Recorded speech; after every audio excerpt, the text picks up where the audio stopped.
Before social media, before smartphones, and long before weather apps lived in our pockets, Twister made storm chasing the coolest job on earth. Between Helen Hunt, Bill Paxton, and the cows, this movie still blows us away.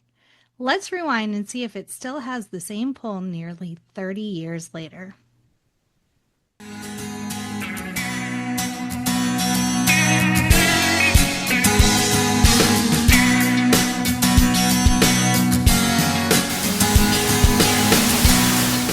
Welcome to the No More Late Fees podcast. I'm Danielle.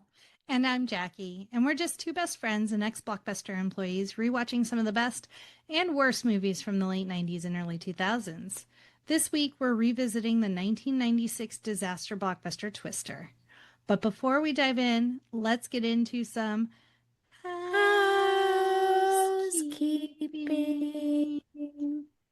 If you love the podcast and you want to support us, here's how you can. Ready to dive into some exclusive cinematic experiences, bestie? Well, gain access to movie-themed content, stickers, live events, and our hand-picked Spotify playlist by joining our Patreon community at patreon.com/no-more-late-fees. Bring us back to 1996, Jackie. What is Twister about? Tornado expert Dr. Jo Harding convinces her soon-to-be ex-husband, Bill Harding, to put their divorce on hold for one last storm chase. What starts as a quick trip for a signature turns into a high-speed race across Oklahoma to deploy Dorothy, a groundbreaking tornado research device, before a rival team beats them to it. It stars Helen Hunt, Bill Paxton, Carrie Ells, Jamie Gertz, and Philip Seymour Hoffman. It was written by Michael Crichton and Anne-Marie Martin and directed by Jean Debont. Oh, sounds right. I don't know why I think Anne-Marie Martin is the lady who wrote I The Googled Babysitter's Club. to see. I was like, are they both authors? And she just goes, not the same. But I checked it. That would have been cool. Like, yes. Imagine Jesse just doing some parrots with a twister. Dawn just being like, I'm from California. I don't know what's happening. You can currently watch it on Peacock, but before we start, let's get into our ratings rewind. So, you know the drill. Before we get into the movie, we'll reveal the rating our Y2K versions of ourselves would give. Then at the end, we'll see if our current selves agree with our initial rating. Our scale consists of would buy it again. The best would play on repeat. 5-day rental. Would watch again. 2-day rental. It's okay, but nothing to write home about. And same-day rental. Like a tornado's devastation, it's trash. Oh. So Danielle, what is your Y2K rating about Twister? I remember loving this movie, but I didn't own it, which sad. So it's a 5-day rental for me. How about you? I have a distinct memory of going to the Dead Mall in Coral Springs to see it. Yeah. And I was with my friend, and it was PG-13. And I remember she went up to buy her ticket first and tried to get a kid's ticket. And they're like, but it's PG-13. So if you're 12, you can't go see this movie. And I was just standing behind her like, dumb. Why was she trying to make it cheaper? Yeah. Oh. Yep. Tisk, tisk, tisk. Should have just waited for it at the Dollar Theater. Like most of us. So that's the only thing I remember about seeing Twister. So I'm guessing you didn't buy it. But our family owned it. Okay. So it was a would buy. I do remember watching it a lot. Yeah. Couldn't tell you what it was like, what happened in it. It felt brand new to me when I rewatched it, but wow. Don't you remember at Universal going on the Twister ride? It was intense. Yeah, it was. Because you're just standing, for those of you who didn't have the pleasure of doing the Twister experience at Universal Orlando. I don't know if they had it in Hollywood. You would they would corral you into this warehouse room and you all just stood, and it was the drive-in scene. And so everything started getting really windy And then, sure as shit, there was a real twister that happened in the middle of the warehouse, and it was like coming at you, and there was fire, and things were like sparking, and It was a lot. it was sensory overload. It really was. Okay, so would buy it for Jackie, 5 day for me. Yes. It's looking up so far. It's looking up. All right, so this movie came out May 10th, 1996. It had a budget of $92 million dollars and it made $495 million dollars. Look at that. That's wild. That's a lot of money. Go ahead, do those calculations and tell us how much that would be today, Jackie. You Okay, know you're hold on. dying to do it. But at the 1996. bo yeah, at the box office, it opened at number one. Coming in at number two was The Truth About Cats and Dogs. Number three was The Craft. Number four was Primal Fear. And number five was The Quest. I don't know what The Quest is. I feel like it's something sci-fi that I wouldn't be interested in. Probably. Like I said, it opened at number one and it made a massive $41.1 million, making it the biggest opening weekend of 1996 at the time. It set the record for the largest May opening weekend, helping establish May as the launch pad for the modern summer blockbuster season. It dropped only about 10% in its second weekend, and it only had like a very small decline the record, I think it stood for about 15 years. That's Wow. wild. And guess what finally kicked it off its throne? Another Bill Paxton movie. Independence Day? Was Bill Paxton? No, that's not Bill Paxton. No, Bill Pullman. I get them confused, and then I Yeah. also get confused because one I don't care for and one I really like. You don't like Bill Pullman? No, I like Bill Pullman. You don't like Bill Not Paxton? really. Interesting. Well, anywho, Independence Day knocked it off its pedestal. So it became the second highest grossing film in 96.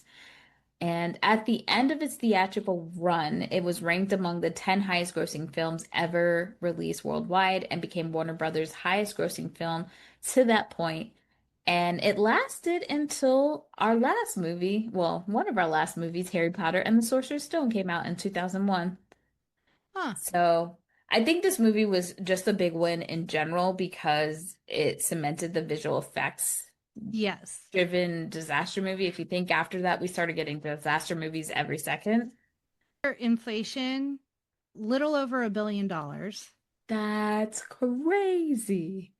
And then since we were talking about the box office for 1996 as a whole, like we said, Independence Day was number one, Twister number two, Mission Impossible number three, Mm. The Rock number four, and bringing up the rear, The Nutty Professor at number five.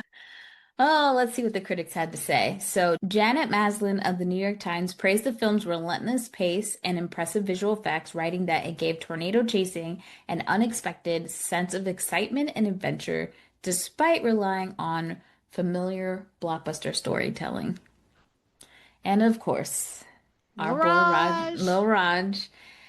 Lil Raj, Roger Ebert from the Chicago Sun-Times gave this movie 3 out of 4 stars. He praised the film as spectacular popcorn entertainment while noting that the story existed mainly to connect the action sequences. He ain't wrong. He described it as loud, dumb, skillful, escapist entertainment that succeeds on spectacle more than drama. And you know what? There's nothing wrong with that. No. Speaking of popcorn entertainment, what were your snackies for watching this? Because this is a snack movie. It is. It is. I had sunflower seeds, which you know I love, and I was eating my last of my rotten gummies. Oh I'm no. so sad. I We need to need get to get more. you out. Yeah, get you out. Yeah, get my ass out to the store to go buy some. I think they're at Sprouts Yes. or Costco, so I definitely need them. But it was a very interesting combination. I didn't eat as many sunflower seeds because I like the sweet and the tartness. I was like, this is kill like, plus the salt. I was like, Yeah. oh no, this is too much. So I just continue with my rotten gummies. And if you guys don't know, you guys have to check them out. If you love the sour candies from when we were growing up, it's for you, for sure. Yes. What about you? What were your snacks? We were devouring a bag of mini M&Ms. Okay. They're my preferred M&M, if Yeah. I'm being I honest. do love that. I think I like them because I always loved McDonald's McFlurries. Mm-hmm. And I do think they use, I The don't know. minis. Yeah. Yeah, I think they do. Well, For I the like the feel like small, I don't know. I could they be have a making it up in better my mind. candy shell to chocolate ratio for me personally. Yeah. And then like you can eat a handful and it's like a ton and then you don't feel as bad. And you Yeah. I feel like they last a lot longer too because you can just grab a couple of nibbles at a time Yeah. and not consume the entire container. Well, on that note, before we get into the cast and crew, make sure you listen out for this message from our pod pals. You've never seen anything like this before. I actually like this movie. Ugh. Don't miss the greatest podcast ever sent over the internet. You like music? I do. Yeah, I mean, I do. I've heard of music. A podcast that dares to do what no other podcast will do. I can yell at Brian. How dare Yell at you Brian. have the emoticons? Like, how dare? Do you have what it takes to listen to the real study? Did it scarab you? Weeks, Do you have what it takes to listen to the real study? Give me my address and you can follow me. Chucky us out later. Watch live Sundays at 4 p.m. Pacific as this incredible live show and its amazing panelists dazzle, entertain, and astonish. Okay, so cast and crew. Tom Hanks was the original choice for the role of Bill Harding. He read the lines with the cast, even chose the character's wardrobe, which did stay in this final film, but he dropped out of pre-production and said it wasn't what I was trying to do with my career at the time. Called for an eccentric man with a southern flair, and that wasn't me.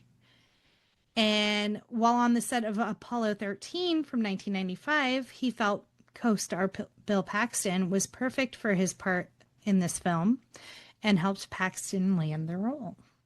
Oh, okay. But in I the do think that was a better fit. yes, I do too. And in the meantime, Mel Gibson, ugh, Kevin Costner, Dennis Quaid, ugh, Eh. John Travolta, Richard Gere, John Cusack, Nicolas Cage, Bruce Willis, Val Kilmer, Kurt Russell, and Michael Keaton were other possible considerations. Really just the Everybody. A-list in 95. I could have saw Michael Keaton doing this for sure. 100%. Mm. Nicolas Cage, it would have been real quirky. Yeah. It would have been a different movie. I think it still would have been good. It just Val would have been Kilmer. different. Val Kilmer Yes. would have done a really good job. Kurt Russell too. I think Kevin Costner as well. I do like him. Yeah. He grows on me. Yeah.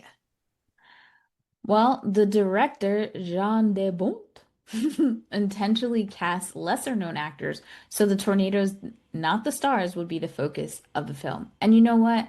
I really, really love that because my family and I went to go see The Odyssey, and it's not like it was a bad movie, but because there were so many big it was like celebrity after celebrity after celebrity that it really kept taking me out of the movie the That whole makes time. sense because, like, as good as an actor as you are, there's some point, especially I think period pieces or like where Yeah. you're just like, okay, Anne Hathaway.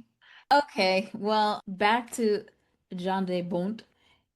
Although the studio pushed for additional auditions because Helen Hunt was best known for television at the time, de Bont insisted she was the perfect choice and ultimately got his way. And it was true, like this movie totally turned things like remember after this time she was getting movie after movie Yeah. for a while. And I think she got As Good as It Gets after this, not too long after this, and she win an Academy Award? I think she was either nominated or she won. But good casting on his part because I think she did a really great job. Yeah, she did win Best Actress for As Good as It Gets. Yeah, so Oh, and I love that she was the perfect blend of like she had that hard edge, but then hmm there were also like moments of like this is what we trauma. used to do, like this Yeah, would like this is why we worked together, you know. yeah, I just think she did a phenomenal job. yeah. Me too. Mira Um, Sorvino was considered to play Melissa Reeves, Bill's uptight fiance, but Danielle, Look, the hair diversity, sorry, I was gonna say the same thing. The hair diversity would have never let the two blondes be the leads. But I also hate the wording of uptight fiance because like she was never wrong. That and woman did literally nothing. I never felt like she was uptight. Like if she was uptight, she would have been out before we were chasing storms. Right. She gave so much leeway. Yeah. So much leeway. She deserved so much better And than she what was she working got. on the road, like, Yeah. yeah. She knew that she was when they ultimately break up and she was like, the weird thing is like I don't even feel bad because she knew deep down. Yeah. Like you have to go with your dude to go get divorce papers signed from him and his ex. Nah. Ain't gonna be me. There would have never been this movie. Cause I ain't going. You What want you me to do mean? what? First and foremost, I will say, especially in this age range, I'm not dating a dude who's not divorced fully. Hmm. I'm just not. Like, I'm not Yeah. with the mess. Yeah. Get your shit together, and if you're ready and I'm still available, then we'll talk. But nah. You want me to go where? To do what? I And don't there's a think so. potential for what? Yeah, a storm. Nah, not my black ass. What state were they in? Like, Oklahoma. no. The only time we ever go to Oklahoma is we drive, I think it's like the second mile marker over the border of Oklahoma from Texas. Yeah. And there's a WinStar casino. And sometimes we'll take mom there. But that's as far as we venture into Oklahoma. Any states that have this weird little piece of like if you see them mapped out and it's just like this weird square situation. Hmm. Idaho. Kansas, Yeah, nah, I'm Ohio is good. kind of that. Like there's just this like extra piece like who the hell was mapping this out? Yeah. Well, Oklahoma's I think I don't know if it's Idaho or Oklahoma, but one of them having that extra piece has to do with racism, of course. But I I mean, can't recall the story. I would assume so. Has something to do with slavery. I think it is Oklahoma. I could be wrong. All right, what Well, else? Garth Brooks, Mark Hmm. Cuban, and Chris Farley turned down the role of Dustin Davis, who Philip Seymour Hoffman played. Wait a minute. Mark Cuban. Chris Farley makes sense. Garth Brooks. Was this when he was in his bag playing that like Oh, that other alter character? ego, Yeah. Chris something. Oh What my was his God. name? That was so weird. Oh yeah, Mark Cuban auditioned for the 1996 drama Twister. That doesn't make any sense because like I didn't even know who Mark Cuban was back then. Maybe- That was Garth Brooks' Yes. alter ego. Chris Gaines. Christopher McDonald was considered for the role of Dr. Jonas Miller, played by Carrie Ells. Always, I never know how to say his name. That's fine. But was already committed to Happy Gilmore, which we'll be doing in a few weeks on the podcast. So Mhm. sit tight for that. Alec Baldwin, Peter Green, and Hugh Laurie were also considered. Hugh Laurie would have been great in that role. So would have Alec Baldwin. He's Yeah, very good at being an a-hole. yeah, I think all of them would have been great, but Carrie Carrie just felt like a contemporary of them for some reason. yes, I feel like Christopher McDonald would have been felt like a little older. I yeah, don't know. Yeah, and I don't know. Alec Baldwin would have been too hot at the time. So there's this time period where like yes, he plays assholes really well, but I do think like he was too handsome at this point in Mhm. time, that it would have just been like, why isn't she trying to go with him? Yeah. That's what my mind would have been. Yeah. So, Alec Baldwin is one of those actors that I know is a terrible person, but like can't can't quit him. I think he does remind me a lot of my dad, and I think that's a huge part of it. yeah. But also like everything he's in, he's just so good. And I'm like, why do you have to be who you are? Assholes can be good at their jobs. Yes. This is true. Two things can be true at the same time. Yeah. Yeah, 100%. All right, let's get into it. I feel like this, like you said, it's gonna go kind of fast because it's a lot of action, and when we're retelling, it just What like if we it's just not like like we go got up and whoosh, started twirling? whoosh, whoosh. And then the tornado did this, and then it broke into two sisters, and then they came back together, and then there were cows flying. Yeah, let's stick to just the main point lines. How disappointing. I know. And if People are you like, were I just ain't got listening to this, highly recommend going and watching the action pack sequence that just occurred. The video is very animated, to say the least. Well, the movie opens to a flashback of Helen Hunt's character Joe as a small child. There's a F5 tornado that's coming through her town. Her and her mom and her dad all run into the storm shelter. And then the dog is lagging behind. And so the Yeah. dad has to reopen the door for the dog, and the dog gets inside. What I don't get Mm. about this scene is Hmm. that, like, you live in Tornado Alley, you have a storm shelter. Mm. Why are we using a bathroom stall lock to lock the giant ass door that's supposed to keep you and your family safe? It was just one of those like slide and peg locks, but like a little one, not like a bolty one.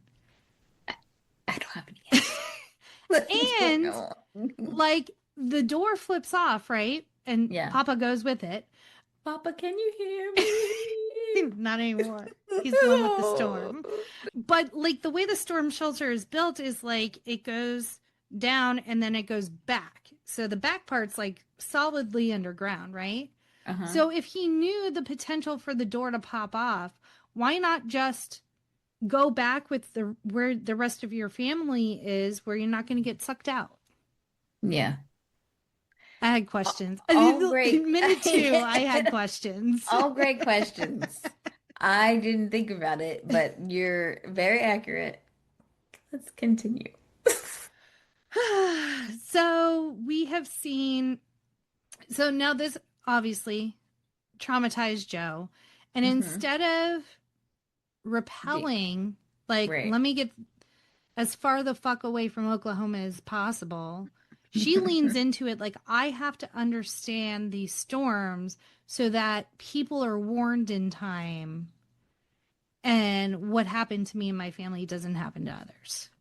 I will say, rewatching this movie, I was like, oh, I'm just gonna get through this as fast as I can because I've seen it.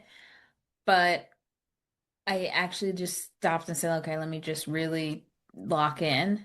And I cried watching this movie because I think when I was younger, it just felt like action packed. But now, like after us living in Florida for so many years and just how scary it is to be hiding in a little closet or something when you have a tornado warning or a tornado's going by. And I can usually typically look at this kind of stuff and say that's white people shit. Like, who the fuck's chasing a storm? But I really commend those people for it's not like for a thrill per se, but really wanting to help people because Yeah. it's just to see the aftermath of these tornadoes and what these communities are going through. They just I form so quickly, and there's yeah. typically no warning. And even if there is warning, to gather all your people and get them into a safe space. So I live in Austin, and we are at the very bottom of Tornado Alley. So Hmm. sometimes we do get really bad weather. Usually it's just hail.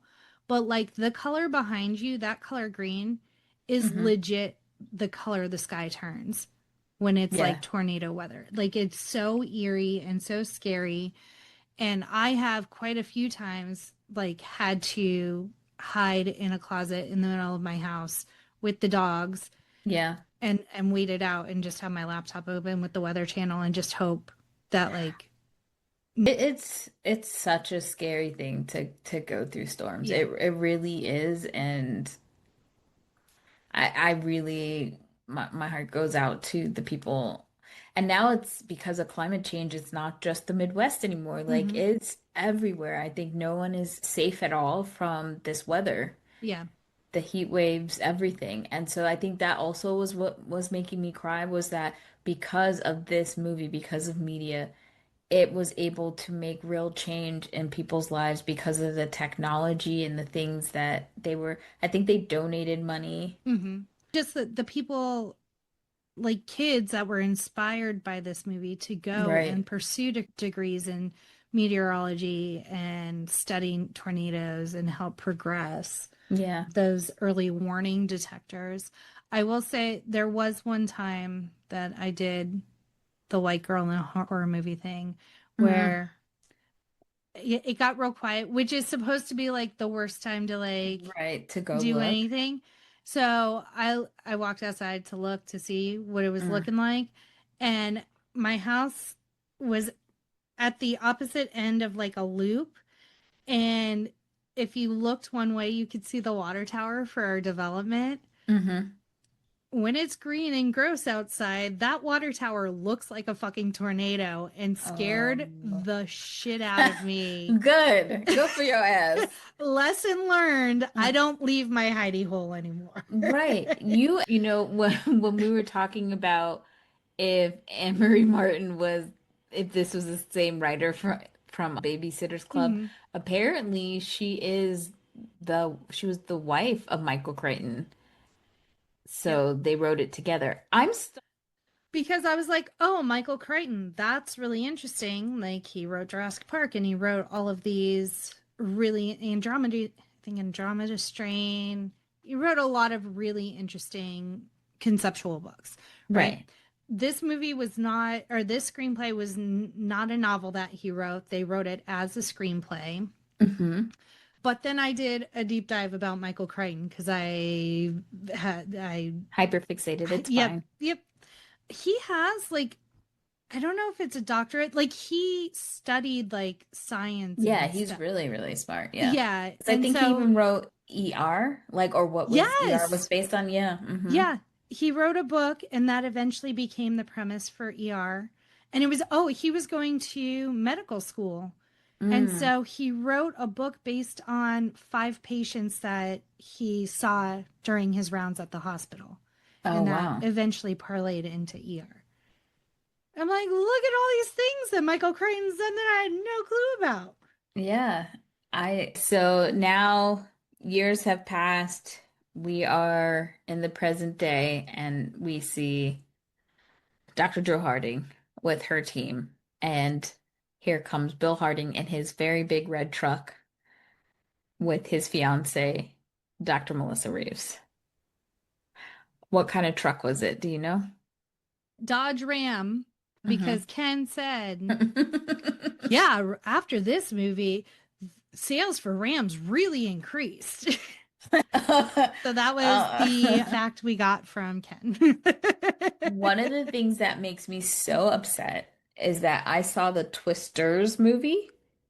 It was really good, Yes. but I was really hoping, as was some of the cast of this movie, they were going to be in it. And Helen Hunt kind of insinuated that like there was another script that was written and it was more inclusive. There were like Cameos to be had. not just inclusive in like there were more people of color, Mm. just more inclusive and the studio kind of rejected it and so she didn't end up being in it and they got what they got. This one wasn't bad at all, but I just feel like it would have been really cool to like connect them. Yeah. even if it wasn't like, yes, I would have loved to see Helen Hunt, Right. but even a mention of like Bill Paxton being of dead. the aunt, whatever the aunt's name is, like some thread of Yeah. like great Aunt Meg, Right. like as a like through thread that it's connected in some way. Right. Exactly. It was just, I think, a really missed opportunity because there were so many, like even just one of the people and side Mhm. characters would have been really, really cool, you know. And Which, we lost so many people from that movie, yeah, and that could have all been explained from the storms. yeah. Yeah, so we see he pulls up with his, like you said, his new fiance played by Jamie Gertz. Yeah, like she's like one of the richest women in the world. Why? She married a wealthy guy, but then they like invested their money together and a lot of things that panned out for them. So she's worth Yeah. like billions of dollars. Hmm. Yeah. Good for her. I love Yeah. it. Oh, I found worms forming and all of this stuff, and they're like it's a perfect scenario because they've been working on this prototype that Joe and Bill came up with together. Yeah, that they call Dorothy, and essentially it's to send transmitters, like have them get sucked up in the tornado, and then it feeds data about the tornado back to them. Right, because in the center of the storm, there's just so much stuff that they don't understand. They Yeah. don't understand what gets it started, what makes it stop, like all that kind of stuff. Yeah. I I love the fact that like essentially the movie starts and it's starting off kind of like chill, Hmm. and then it just like amplifies and just gets insane, more insane as it continues, almost like a storm. Yes. And there's like lull moments and then it starts up again. So I don't know if that was on purpose, but I really appreciated And that. then leaves the devastation of a failed engagement behind the next Behind. week. Yeah, pretty much. So they're like, she's like, I don't have time for this. Like, really, because as Bill's walking up to her, Yeah. she takes her wedding ring that she's still wearing on her wedding finger off and switches it to the other hand. Yeah, she's trying really hard to Yeah. to like not show that she cares. Yeah. So, and she's like, now's not the time. We gotta find storms. We Bitch, gotta go. it is the time. I don't care Oh, well, about your yeah, damn I'm like, storms. how long does it take to scratch out 3 signatures? Like, Joe, And we she know what you're up to. and he forces her and she does sign it and then he's like, "Wait a minute, you missed the spot." This girl is not like if you want to be together, just say it. Like, what is Yeah. this? Well, And I they think in get her mind, she's like, he's already moved on, right. And which, the cool thing is that unlike other examples of the disposable fiance, in mhm. this movie, I will say that like there's never any beef between the women. Nope. Nobody's mean to each other. And I mean, I don't know if he's emotionally cheating per se, but he starts to get back into the rhythm of it really quickly. Yeah. And it doesn't take much. Yeah. By the time they're wrapped up, roped up to some barn piece of wood, I was like, it's wraps, girl. Wrap it up, They are Melissa. I banging each other in the middle of a tornado. Yeah, it's They're even the both getting off tornado. on this. Yeah, the tornado can't even rip between these two. No. And so them divorce papers were null and void Well, I think immediately. from the time they go into that diner and like they have the little conversation, Hmm. Joe and the fiance, Melissa, yeah. Melissa, like I think Melissa knew the writing was on the wall from that conversation because of how well Joe knew Bill and like knew he couldn't say no to this. Yeah. He couldn't quit it. I can't quit. I can't quit you. What I love is that Bill appreciates a smart woman because Yes. to put respect on their names, it's Dr. Melissa Reeves and it's Dr. Joe Harding, Yes. but Bill has no doctor. Which I'm surprised because Jonas is Dr. Jonas Miller as well. So, and I don't know why I thought they knew each other from school, but I don't think that's the case. I feel like least Joe and Jonas did. And then Got probably by it. proxy, Bill, Yeah. because that's how Jonas knew the tech, Mm-hmm. was because I don't know if he worked on it with Joe or he saw what Joe's like theory was, Mm-hmm. and that's where we get that rivalry, is like they used to be colleagues in some fashion. We used to be friends a long time ago, but haven't heard from you lately Lee at at all. all. Yeah, so essentially, Dr. Jonas Miller has a commercialized team. Like he's bought and paid for Yeah, by he's a got money. company, so he has access to all the funding and has essentially stolen Joe's idea for these sensors. Yeah. But Uh, the whole thing, so they have 4 Dorothy units, but the whole thing is like they don't know, number one, how to get the Dorothy container to like stay on the ground long enough so that the tornado only picks up the sensors, is the first issue. And then the second issue is that they run into later is that the sensors are not being picked up like as yeah, high as they need to go. And so those are like the two issues that they're working through, and they only have essentially 4 chances. The first chance is foiled immediately because the shit just falls over. right. And so we start chasing rainbows. Yeah, and there's something about Bill. I don't know why I wouldn't get Bill. He's playing Bill. He actually can chase the storm pretty well. Like he knows where the storm's going. Yeah, he So, has like a sixth sense about the storm. Like he just has that read of the weather and the wind change and all of that. and that happens in the Twisters movie too with Hmm. the lead, the girl.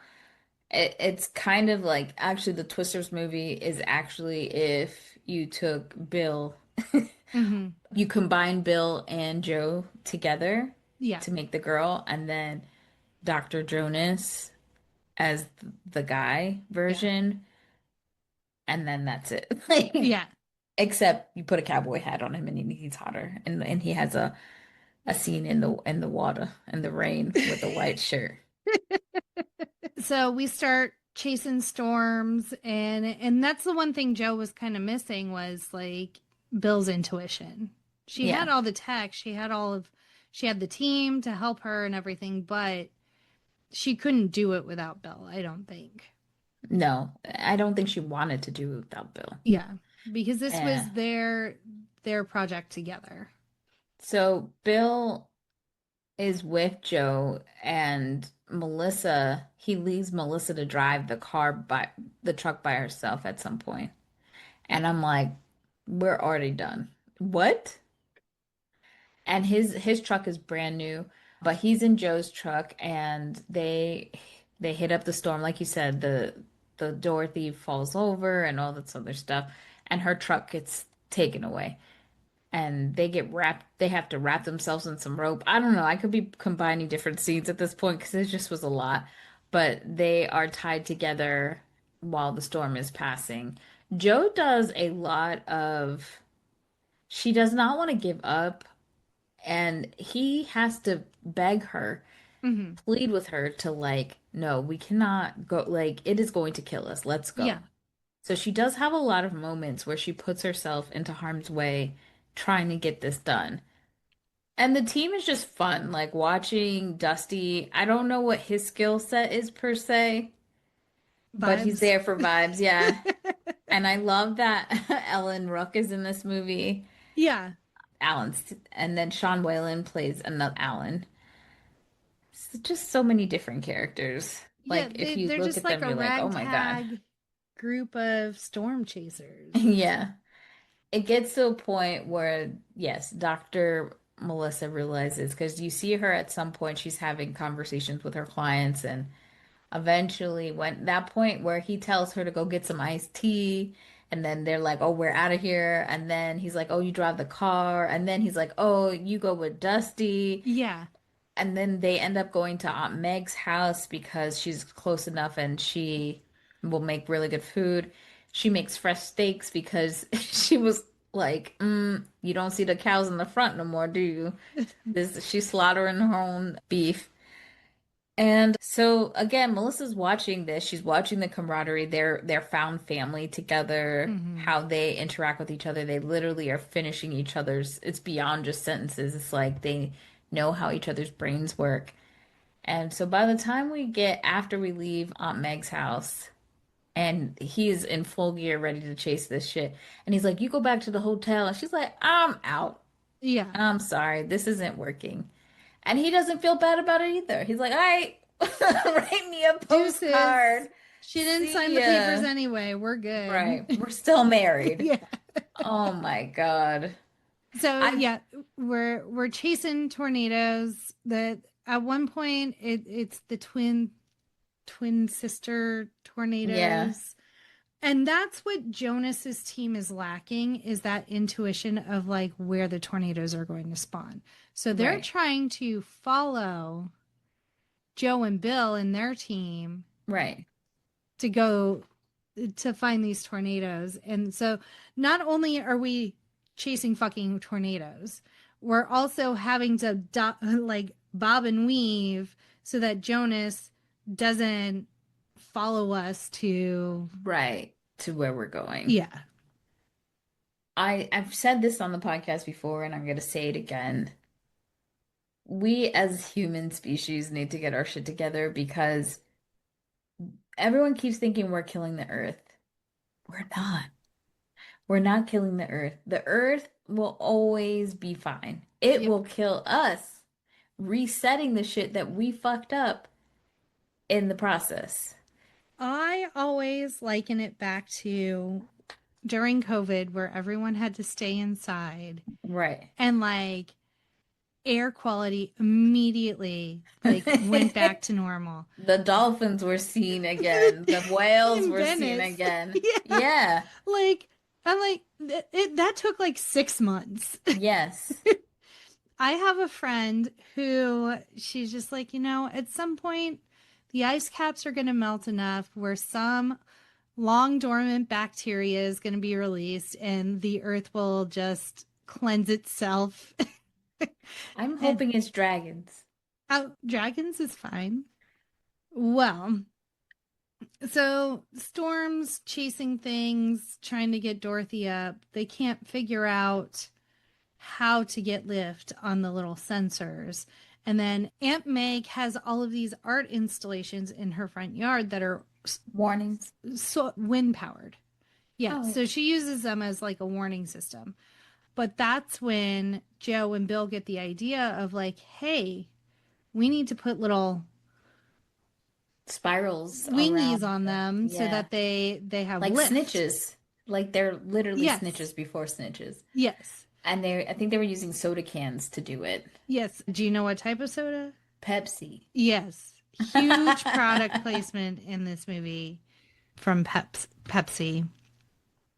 And the whole town, no one drank anything other than Pepsi in that giant ass container of cans that they cut up for the little wings. Honestly, if they had gone back to your house back in the day, it would have been the same thing with a few true. speckles of Coca-Cola from you. It's true.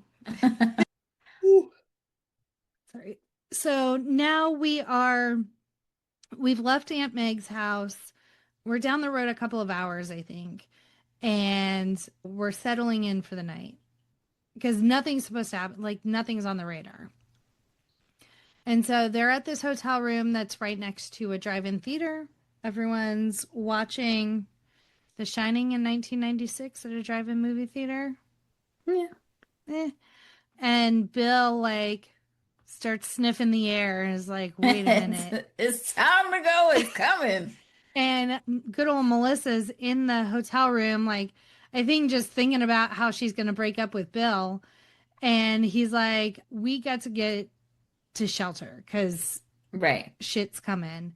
And this is kind of like the most intense, well, one of the most intense scenes and memorable scenes of the movie is the tornado ripping through the drive-in movie theater screen, and they're all bunkered down in like a think it was like a Kwanzaa hut, and just kind of trying to stay out of the trajectory of the tornado. And it's like utter devastation. Yeah, And but then, go it ahead. like it's not like it missed them, but like it actually went and hit somewhere else worse. Right. And so they're going to kind of help that town. And then that's when they get word. No, No, they find out afterwards. They hear that I think it's when the paramedics and people are like, yeah, it actually went wherever, and they found out it's the town that Aunt Meg lives in. yes. So we And yeah, see Aunt Meg start to hear all of her little wind machines make noise, but she's upstairs, which I was like, girl, if you knew there was this huge cell of tornadoes, like obviously you lived in this house your whole life, right. just about. Like, why wouldn't you at least sleep on the bottom floor so you'd be that much closer to the storm shelter? You know, agreed, but to an extent, when you live like here, like Yeah. when people are like, "Oh, there's a hurricane coming," I'm like, "Ugh, call me when it's a five." You know, like Yeah. I hate to be so flippant, but like if we were to like lose our mind every time, I you just know, think like everyone was acting like this cell of storms was so different yeah, that yeah, like just a little bit more highlight. Like if your niece shows up with her ex-husband, husband. to, current husband, and his fiance to like chase this set of storms, and you know how like cuckoo bananas they are about being storm chasers, I would have just proceeded with a little more caution. Caution. Yeah, you're right. Well, Aunt Meg got herself in some trouble. So all of a sudden, Dr. Joe and Bill are in their truck, just skeet across the Yeah. highway, trying to get to Aunt Meg. And when they get there, Aunt Meg's house is hanging on by a thread. Jesus, take the wheel. Is not doing good. And so then they have to try to get her. She's under some rubble. And She that reminded me of the like, help, I've fallen and I can't get up, lady. it was so bad. Bill has to climb up from the top and try to get to her. At the same time, we are holding on with bated breath as the audience because there is a motherfucking TV holding on to its plug and it's about to pop off like in a second. So there's like so much danger happening, but they're able to get Aunt Meg out, but just in white people fashion. What about the dummy? You gotta get him, Bill. Save him. And so Bill is going out for the dog, and he does save him because there's no way a white person would let a dog die in this movie. A black No. person, yes, but not a white people's dog. Not at all. There would be a revolt if the dog Of died. course. Well, the golden retriever was saved. He's saved. Praise. And poor Aunt Meg's house is gone. Girl, it's Gone, gone, gone. lean with it, Good rock thing with they it. It's ate not doing good. those cows because they would have just been swirling around in the tornado.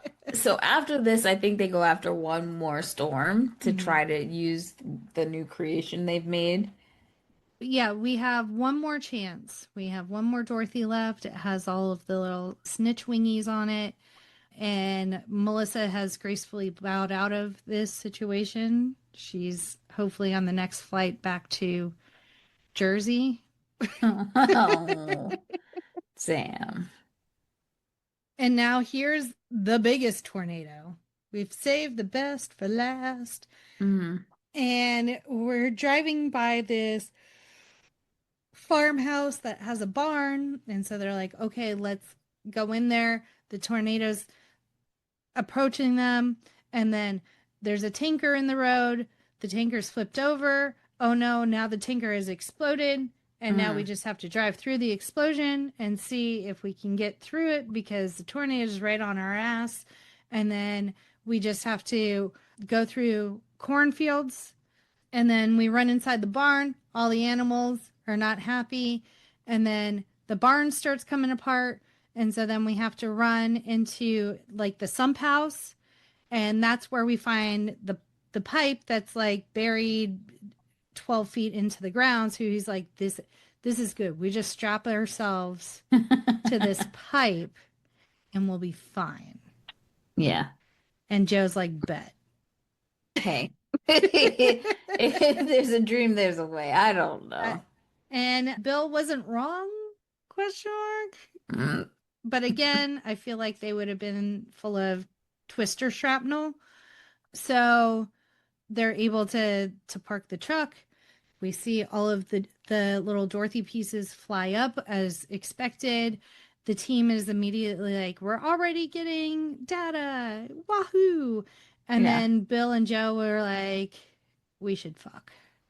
Ah. And then the family from the farmhouse just wanders out, and it looks like the Munchkins in The Wizard of Oz, like after, Mm-hmm. like they're just like walking out, like looking at the sky and like bewildered. And Joe and Bill are just strapped to a pipe. Well, everybody's got their kink. That's all I got to say. You'll never find them with a white picket fence and No. everything's normal. They will be in their 80s trying to chase a storm.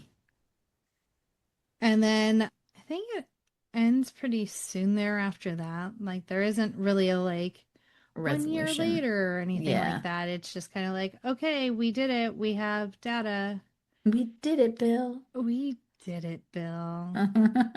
And that is Twister. Lovely.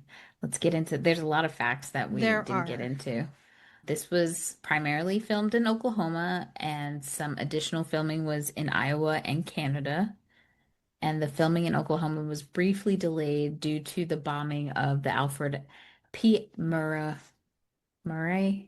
Federal Building in Oklahoma City on April 19th, 1995. Many of the crew went to the site to help with recovery efforts. Do you remember? So, other fun facts. This film used a combination of practical effects, miniatures, and computer generated imagery to create the tornadoes. This was some of the very earliest CGI for film.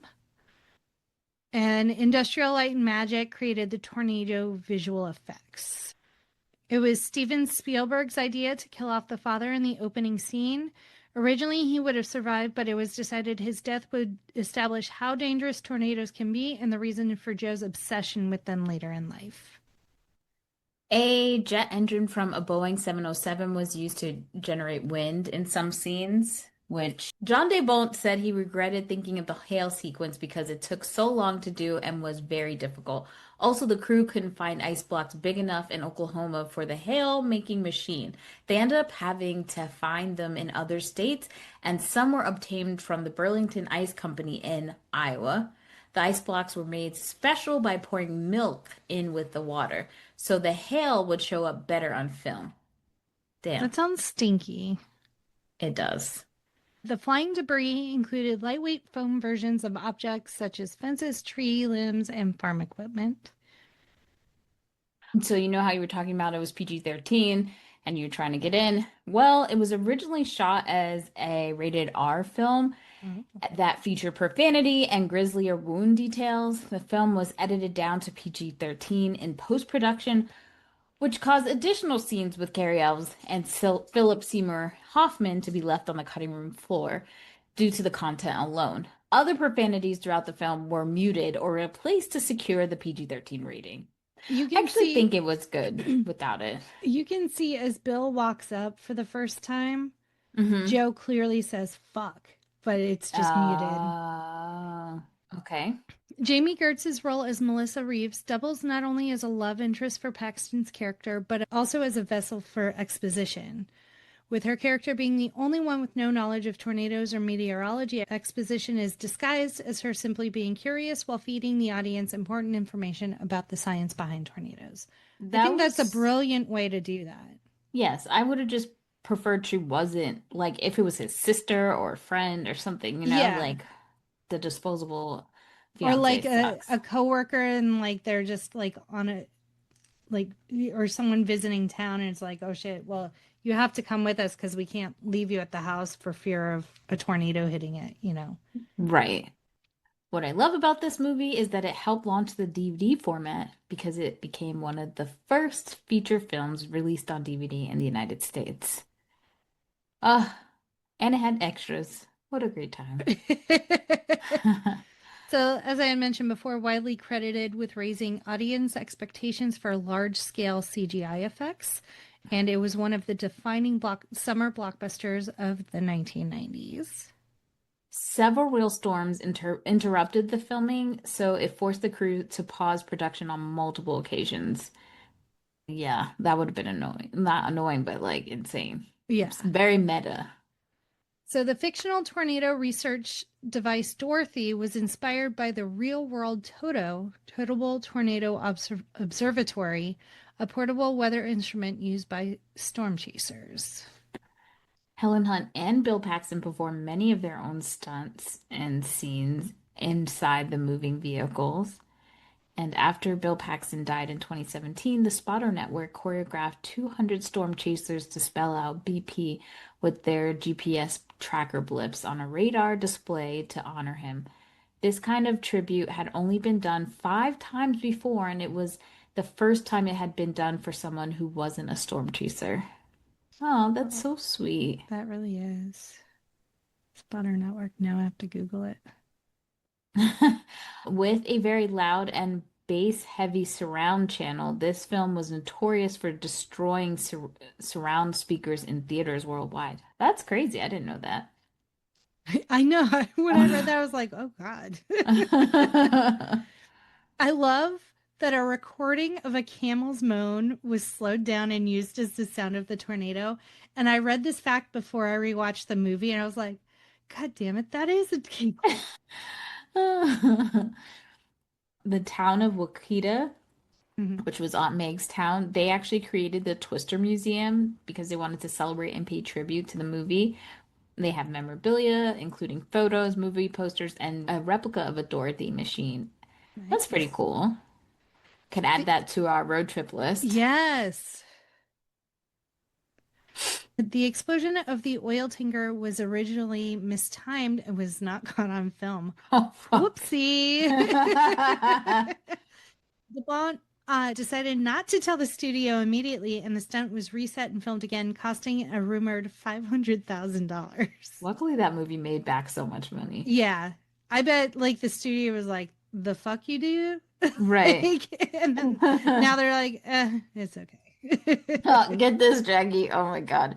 In an early scene, when Philip Seymour Hoffman is sitting on a lawn chair, he lifts his leg in the air while laughing. His genitals were fully visible for a split second. It was edited out of the DVD and VHS releases, but it was leaked from VHS screeners sent to industry professionals. Now I Damn. have to look up Philip Seymour Hoffman Twister lawn chair. Yeah. And both Joss Whedon and Steven Zalian were brought in as script doctors at a fee of $100,000 a week. Jesus, I want to know what they were fixing. Yeah. Well, that tanker that pushes Bill's pickup off the tree is Benthic Petroleum, which is the same oil company that Ed Harris's crew works for in the Abyss. Interesting. Helen Hunt turned down Matilda in favor of this movie. Helen Hunt was going to be Miss Honey? I said that's the only role that makes sense. I've never seen Matilda, so I couldn't tell you. Okay. Well, I don't even know what to say. I can't wait for us to watch it. Did you watch it when it came out, or did you watch it because you had Serena? I watched it because I think, and like I've always watched it in clips. I've never sat down and just like watched the whole thing, but it was just like on TBS or something, and I watched it. I never saw it in the theater. All right, let's talk about some injuries because a lot of them got it. Oh boy. Helen Hunt temporarily suffered damage to her hearing after spending extended time near the powerful wind machines used during production. Oh my God. That would have scared me so much. Yeah. Like, protect your talent. She was also injured while filming the scene where the truck drives through the corn when the door was forced back into her head. Oh For my later shots, the door was wedged open. Oh You couldn't my do that to God. begin with? Right. Bill Paxton was temporarily blinded after bright set lighting reflected directly into his eyes while filming the drive through the F5 tornado. You know, learning stuff about like them getting hurt and then what we know about Brendan Power Fraser, Rangers. the Power Rangers, like Brendan Fraser from The Mummy, Yeah. like I don't even know what to say. They really were flying by the seat of their pants back then. The safety was not safetying at all. Yeah. Oh my God. And Days with Sunshine posed a problem because they did not make the background skies look suitably stormy. So, in Mm. order to fix this and prevent delays, several scenes, such as the truck cab sequences, had to be flooded with high intensity Klieg lights for better contrast. As a result, Helen Hunt and Bill Paxton suffered minor retinal burns through much of the filming. Oh my God. Don't worry, That's they were minor. okay. Well, they suffered through the the effects and the sound, but they got Academy Awards nominations for it, so I guess it makes up for it. I don't know. And they were only nominated, they didn't even win. Well, before we get into our present day ratings, just want to remind you to hit us up at No More Late Fees on Instagram, Facebook, TikTok, Twitter, YouTube, Threads, all the places to share your reviews, what you think of this movie. If you have any comments about this episode, we love to hear from you. And Jackie, what is your present day rating? What is your present day rating of Twister? So, as I was watching this, I'm like, I'm pretty sure I like the new one better. Oh, okay. So I'll give it a 5 day. I mean, like, I'm never going to turn down, like, sitting down and watching Twister. Right, same. I'm staying at 5 day rental, and I really did like the second one. And people were talking about in the second one that they didn't kiss at the end, and I kind of like that because it didn't change anything, you No. know? Well, if you have opinions about Twister or any other movie that we've done, and we need some of your recommendations because coming up this November, Danielle and I are doing November, meaning that we are doing movies that both of us have never seen before. Yeah. So if you have a favorite movie that we haven't done yet and want to kind of throw it into the ring, can't guarantee we haven't both seen it, but we do need suggestions. Yeah, I think a shout out we missed saying happy birthday to my dear friend Atiba, one of our Patreon members. Happy birthday. And Well, as always, be kind and rewind.